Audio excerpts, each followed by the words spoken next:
What if humanity's very first war was not fought with swords or empires, but in the frozen silence of Ice Age Europe? Picture two species standing at the edge of survival. The Neanderthals, thick-muscled hunters with eyes made for the dark, and the Cro-Magnons, taller, stranger newcomers carrying a spark that would one day ignite civilization itself. Their meeting was no peaceful encounter. It was a struggle for land, fire, and survival. A battle written not in words but in blood and bone. And its outcome changed the destiny of our world forever. What if the story of our beginnings is not a gentle tale of progress, but a brutal saga of rivalry? Survival and war, a war fought not with swords, shields, kingdoms, or empires, but with sharpened stones and fire, carried through the endless night of the Ice Age when Europe lay locked in glaciers, forests groaned. Under the weight of snow, and survival itself was a daily battle. For tens of thousands of years, this frozen continent belonged to Neanderthals, a species of human forged by the cold itself, stocky and immensely powerful, their muscles coiled for sudden violence, their bones dense and heavy, their enormous eyes adapted for twilight hunts and winter nights.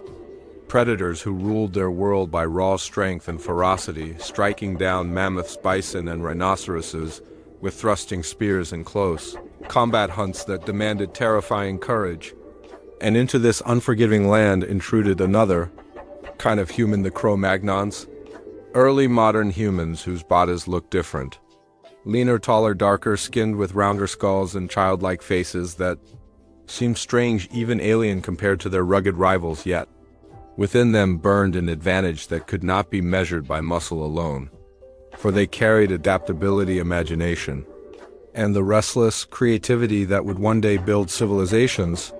And when the Cro-Magnons entered Europe around 40,000 years ago, they stepped directly into Neanderthal territory, setting in motion a contest not of neighbors but of predators locked over the same ground, where every river valley, every herd, and every cave became a prize to be fought over.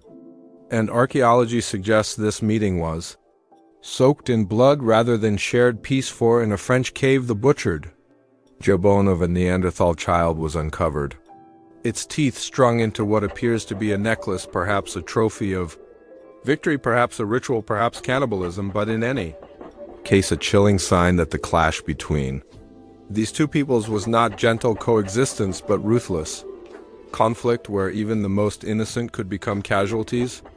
Yet to imagine Neanderthals as brutes would be a mistake, for modern discoveries reveal their minds were as complex as their bodies were strong, for they buried their dead with flowers, sprinkling graves with blossoms that left traces in the soil. They wore jewelry made from seashells, eagle talons, and animal teeth. They painted symbols and abstract shapes deep in caves, illuminated by torchlight that flickered against stone walls. They even constructed stone circles and shrines in the depths of caverns, far from daylight, suggesting a spiritual life as mysterious as our own. And yet all their culture, all their strength could not shield them from the relentless tide of Cro-Magnon expansion, because the difference was not intelligence alone, but flexibility. For Neanderthals were specialists their entire existence, shaped for the close-quarter hunt where muscle met beast at arm's length, their survival tied to strategies honed over hundreds of thousands of years. But Cro-Magnons were generalists who adapted with every challenge. They crafted stone blades, thin and versatile, that became knives, scrapers, spear points, and sewing tools, the Swiss army knives of their age. And with these they stitched hides into fitted clothing, built shelters against the cold, and carved art that carried meaning beyond survival, while at the same time perfecting weapons of distance, spear throwers that hurled shafts farther than any Neanderthal could manage, and eventually bows that could kill silently from afar, turning the battlefield into an arena where strength no longer guaranteed survival. For where Neanderthals hunted like lions, charging directly with overwhelming force, Cro-Magnons hunted like wolves, circling, laying traps, driving prey with fire, and striking from safety. And so began a war of muscle against imagination. One waged not in weeks or decades, but in thousands of years, and still. Neanderthals did not vanish easily for the bones. Tell us they resisted fiercely their skeletons, etched with the scars of combat, fractured skulls and broken arms, parry wounds from blocking blows, ribs pierced by weapons, evidence not of helpless victims, but of warriors who fought back again, and sometimes won.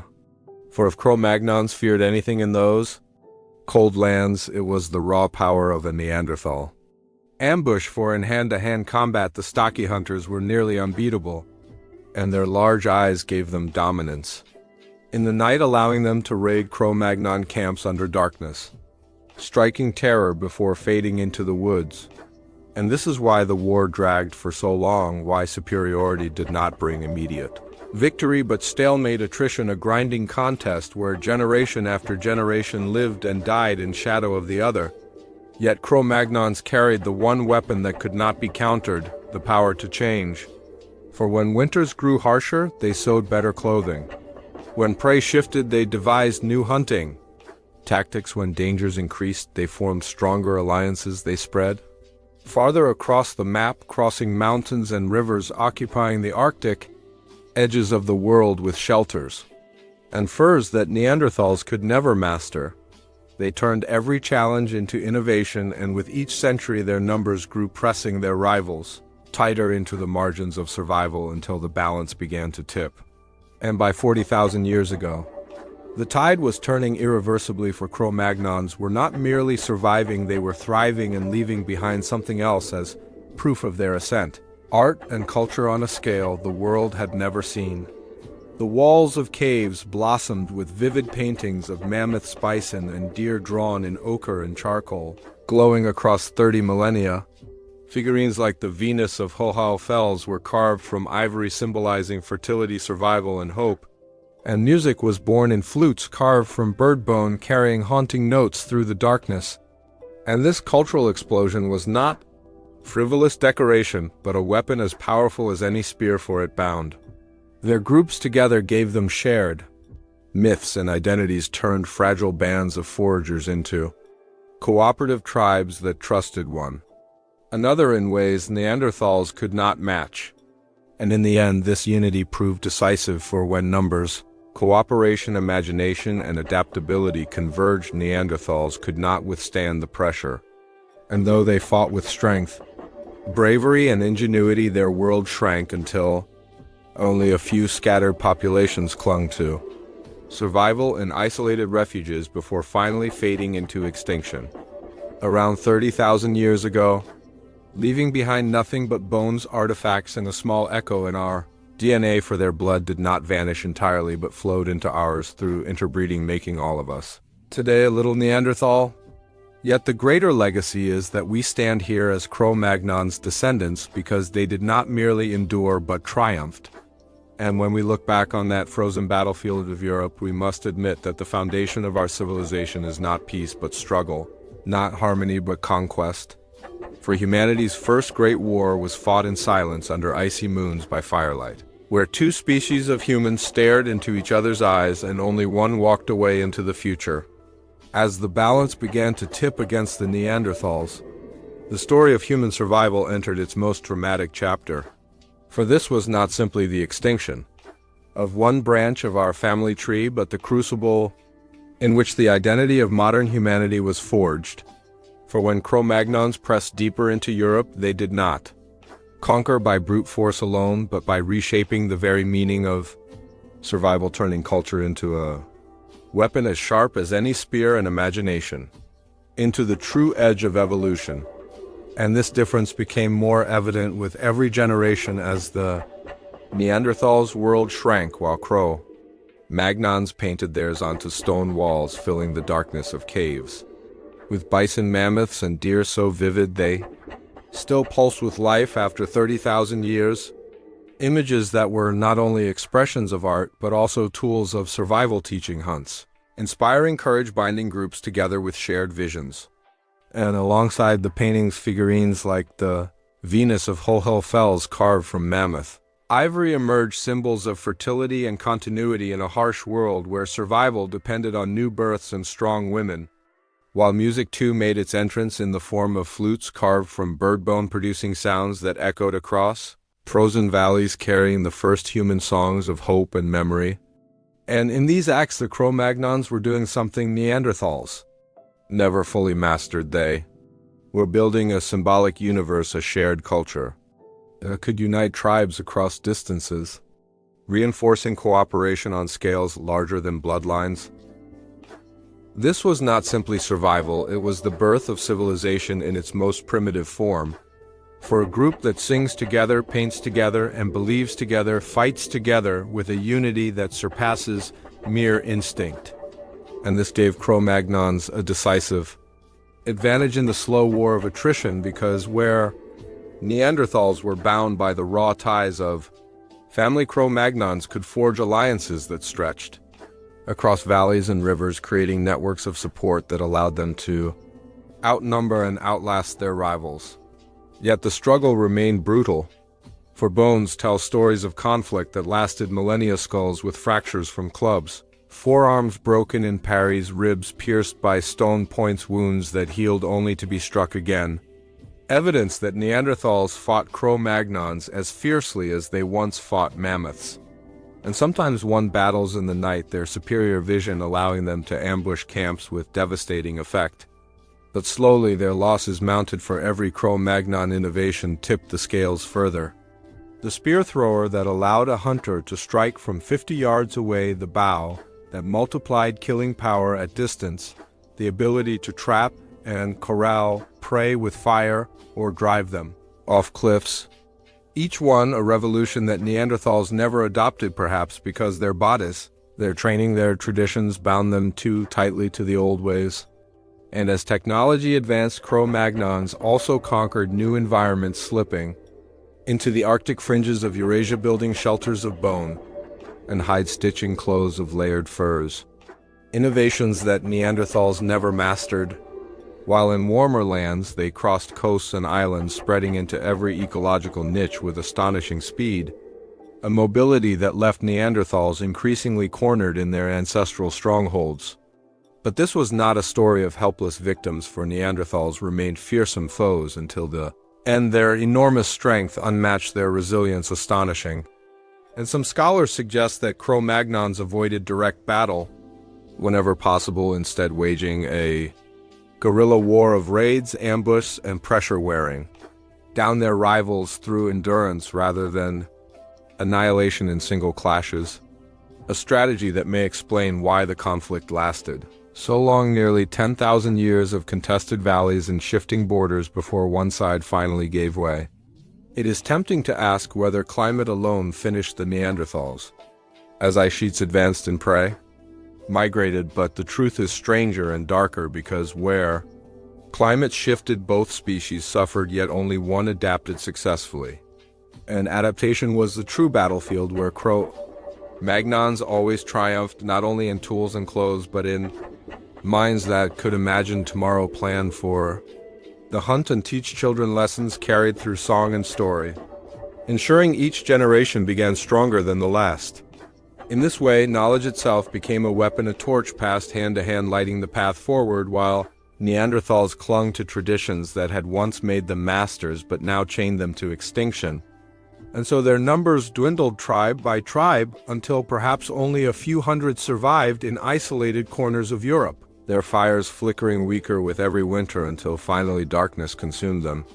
Yet their shadow did not vanish entirely, for traces of their blood remain in us today, fragments of DNA woven into our own genomes, reminders that our victory was not absolute, and that somewhere along the frontiers of war, interbreeding occurred, perhaps through rare unions of love, or more likely through conquest, when Neanderthal women were absorbed into Cro-Magnon groups after their men were slain, a sobering echo of the violence that defined this encounter.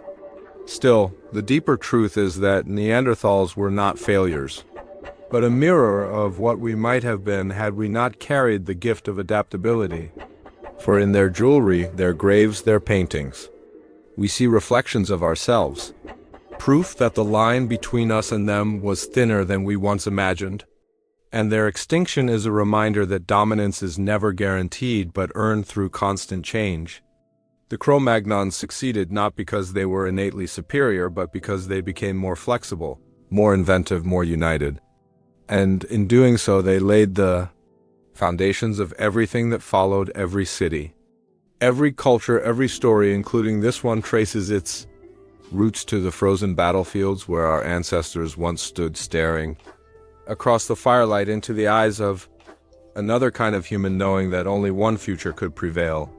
And as we dig deeper into this history, we uncover not only the dark truth of conquest, but also the birth of imagination itself, for without that war, without that crucible of survival, perhaps we would never have learned to dream, paint, sing, and build the world we now inherit. The final chapter of the Neanderthals is not simply extinction, but transformation, because as Cro-Magnon spread across Ice Age Europe, the very definition of humanity itself was being remade. This was not a sudden disappearance, but a long twilight, where two species of human fought, survived, and sometimes mingled until only one lineage carried the future. Neanderthals were not mindless brutes. They were intelligent, strong, and deeply human in ways we once refused to believe. They buried their dead, they made jewelry, they painted with firelight on cave walls. And yet for all their power, they were bound by tradition, while Cro-Magnons thrived on change. Every Cro-Magnon innovation pushed the balance, further fitted clothing sewn from furs, spear throwers and bows that allowed safe hunting, traps and fires that redirected herds, and perhaps most important of all, the creation of art and music that bound tribes together through shared stories and beliefs. While Neanderthals lived by muscle, Cro-Magnons lived by imagination, and imagination proved the deadlier weapon. The archaeological record shows the struggle was not peaceful. Bones bear fractures from clubs, parry breaks from spears, ribs pierced by weapons, evidence of raids and ambush that dragged on for centuries. Neanderthals resisted fiercely, using their strength and night vision to terrify Cro-Magnon bands. But the war was not fought in single battles. It was a war of attrition, of endurance, and in endurance Cro-Magnons slowly pulled ahead. Their ability to adapt to shifting climates, to occupy new habitats, to create networks of cooperation across valleys and rivers, allowed them to multiply while Neanderthals dwindled in number. By 30,000 years ago, the last small bands of Neanderthals clung to survival in scattered refuges. Their numbers too few, their world too fractured, until their fires went out forever. Yet their blood did not vanish entirely. Fragments live on in us today. Reminders that our triumph was not absolute annihilation, but also absorption. A mingling of conqueror and conquered that left us part Neanderthal still. But the deeper truth is that their extinction was the mirror of our survival, proof that adaptability, imagination, and cooperation outweighed brute force. And so when we look at ourselves today, we are seeing the legacy of that war, for our creativity is tied to the same instincts for conflict and conquest that destroyed our cousins. War is not a modern curse, but an ancient inheritance. And the victory of Cro-Magnons ensured that humanity's story would be written with both brilliance and blood. The conclusion is sobering yet awe-inspiring, because it means civilization itself was born from struggle. The paintings, the songs, the myths, and the cities we built all trace their roots back to the frozen battlefields where Cro-Magnons and Neanderthals faced one another in the firelight, and only one walked into the future. If this story has left you with wonder and unease, then you have touched the truth of who we are. For to be human is to create and destroy, to carry both torch and spear, and to inherit a destiny carved in bone and ice. Stay with us, subscribe, share, and keep walking deeper into the hidden shadows of human history, where the greatest mysteries are still waiting to be uncovered.